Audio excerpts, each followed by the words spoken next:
I am Dean Sainel Elvira Blando, and my dream is to become a successful architect because I want to shape our environment and help our surroundings develop by building infrastructures. The two scientific attitudes that I believe will help me in my chosen career or professions are perseverance and truthfulness. But how can it help me? I believe that perseverance will help me by not giving up easily and finish what I have started. Example of this is when someone gives me a hard task. Of course, I won't give up easily until I find a solution. Second, truthfulness.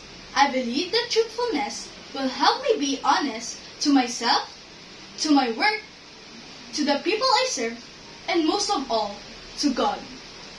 The best examples of this is not lying about measurements. Ad Maiorem Dei Gloria, and thank you for listening.